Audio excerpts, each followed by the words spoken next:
Welcome, welcome, welcome to another one-take tour of the CIOPCC. We did the gray section down here, but I think we're going to do the red section next to get a little more Batman in here. So we'll walk down to this end of the building. The red section is supposed to be DC, but it ended up being more Batman than anything else, simply because I collect mostly Batman. But you'll notice the Warner Brothers wall hangers there as the split between the gray and the red. You'll see the 32-inch figures down here underneath and the Superpowers poster from Sideshow.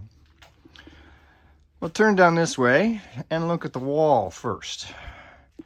So Mattel, when they started their Batman line, they did a great, or their Batman figures, they did a great line called simply Batman.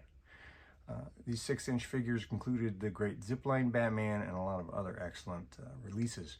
This morphed into the DC superheroes. And you're going to see that there's the rest of them carded, as well as some of the exclusives they did, like Man-Bat. Both the regular and the clear version are up there. The clear version is the one that's still in the box below there at STCC. Terrific line. It morphed into DCUC, which we'll see more of when we look at the tower.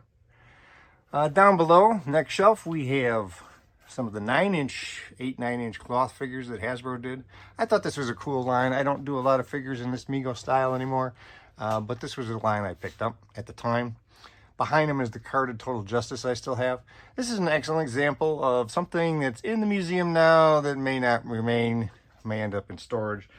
Not a huge fan of the line, but it looked nice up there. This is an example of the exact opposite. Legends of the Dark Knight is a line I love.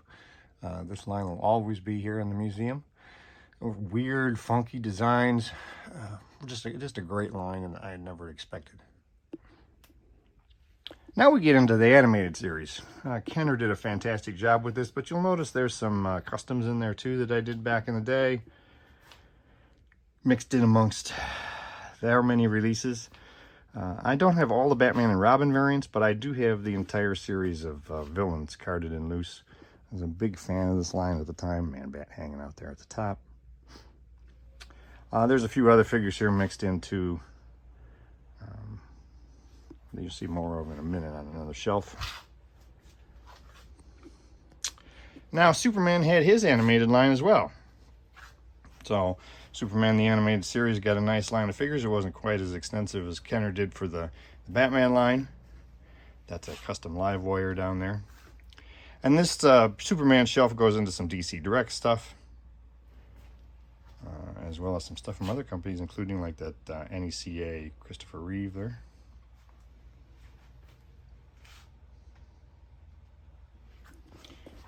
Mattel did the terrific Movie Masters line. I really like this line. This was a 6-inch line based on the Batman Begins trilogy of movies.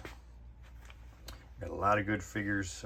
In the middle here are some of the cheaper figures they also did for the less expensive line.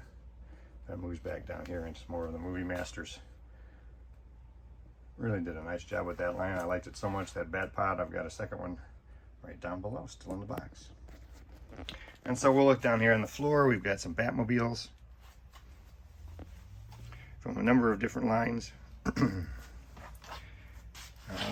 Of course, Kenner and then Hasbro, when they took over, loved to do variants of their stuff. So there's 4 different boxed Batmobiles from the animated series, along with some micro figures. And we'll look down here at the greatest Batcave playset ever produced. This is underneath the tower, switching in between red and blue. Blue's going to be more Marvel. There's a DC Superpowers puzzle. This Batcave in 3 tiers is one of the greatest playsets they ever did in the Batcave design.